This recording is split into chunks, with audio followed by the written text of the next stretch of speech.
प्रिय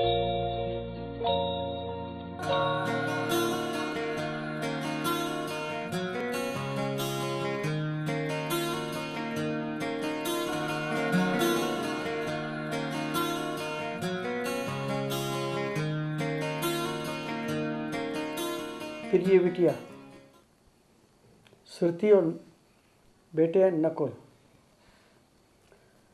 स्नेहात्मक असीम आशीर्वाद। तुम दोनों का जीवन सपरिवार मंगलमय हो। जीवन पथ के राही तुम दोनों का जीवन सफर मंगलमय हो।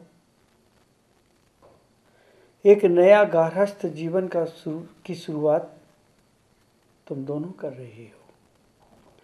मार्ग की अनिश्चित कठिनाइयों को सहना होगा बेटे। मार्ग की अनिश्चित कठिनाइयां सहना भी होगा और क्षमता से सामना भी करना होगा।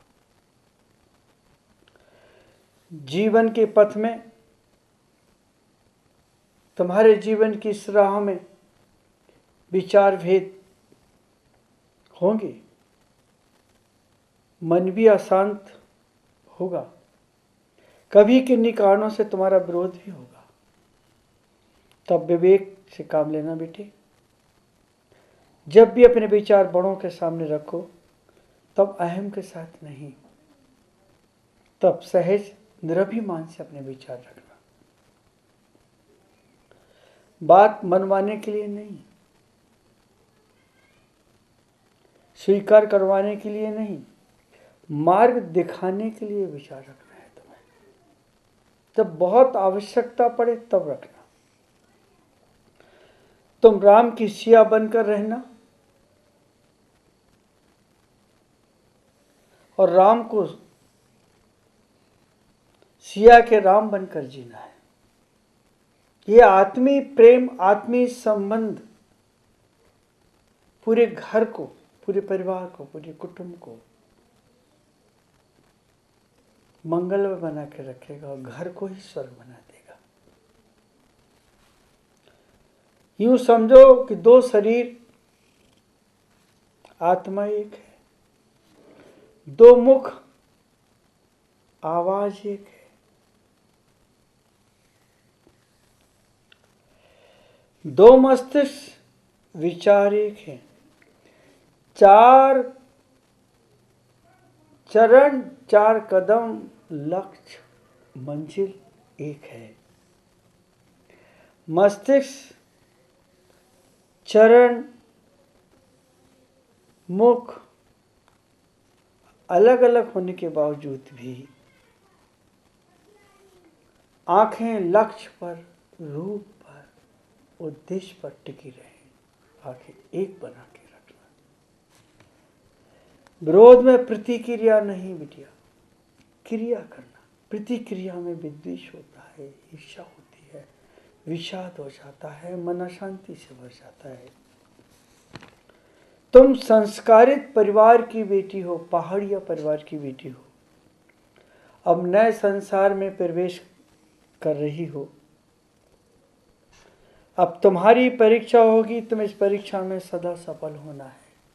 और ये परीक्षा एक दिन की नहीं, पूरे जीवन की परीक्षा है और तुम्हें देना है। यह पता नहीं शतरंज की चाल और भाग्य का चक्र कब अपनी गति बदल ले, कोई भरोसा नहीं है। हमें सावचेत होकर के जीना है बिटिया। इसलिए धैर्य, समता, विनय, समर्पण ये तुम्हारे आभूषण होंगे। जैसे तुम आभूषण को संभालती हो वैसे ही तुम्हें सबको संभालना है बिटिया।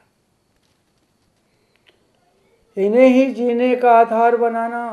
प्रेम, समता, धैर्य, विनम्रता ये आधार बनेंगे तो जीवन का आधार, सुख का आधार बनेगा बेटी। यदि पहाड़िया खानदान के संस्कार का सदा तुम्हारे दिल दिमाग में स्मरण रहा तो बेटी तुमसे भूल नहीं हो सकेगी।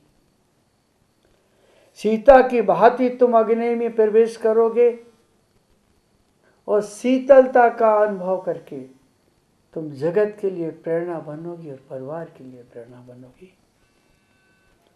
सबके लिए प्रेरणा बनोगी। बेटी, उनका अनुग्रह मानना जो तुम्हें सताएं, जो तुम्हारी कमी खोजे, तुम्हारी मजाक उड़ाए, तुम्हारे ऊपर व्यंग कसे, ताने कसे, क्योंकि वे ही लोग तुम्हारे लिए परीक्षा का अवसर देंगे।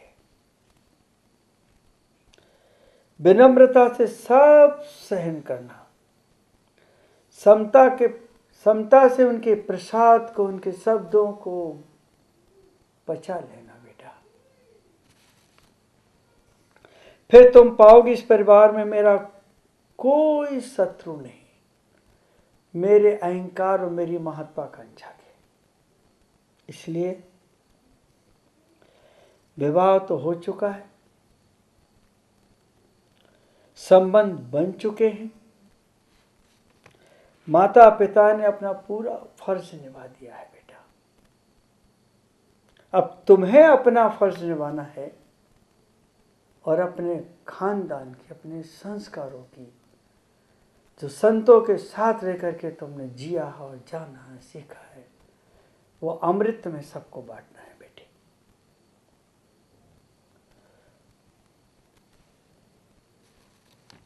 जो काम तुम्हारे सामने आ जाए उसे मन से करना, उसे कल पे मत टालना। प्रमाद की स्थिति बहुत आत्मघाती होती है,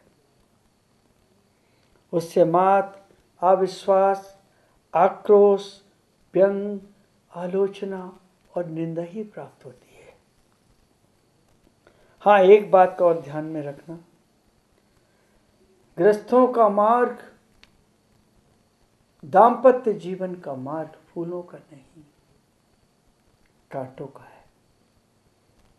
यह बात अलग है कि शादी के समय फूल बिछाए जाते हैं, लेकिन बाद में वही तो अनुभव, बाद में तो फिर कांटे ही अनुभव में आते हैं बेटी।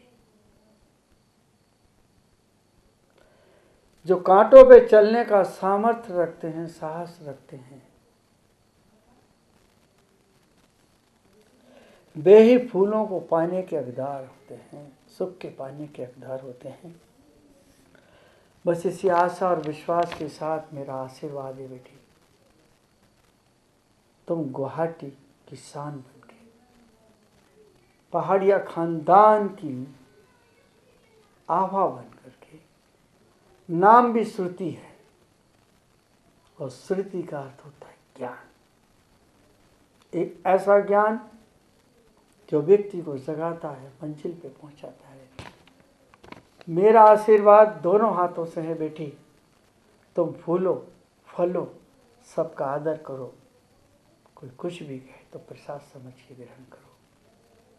मंगल आशीष तुम्हारे साथ है बेटा।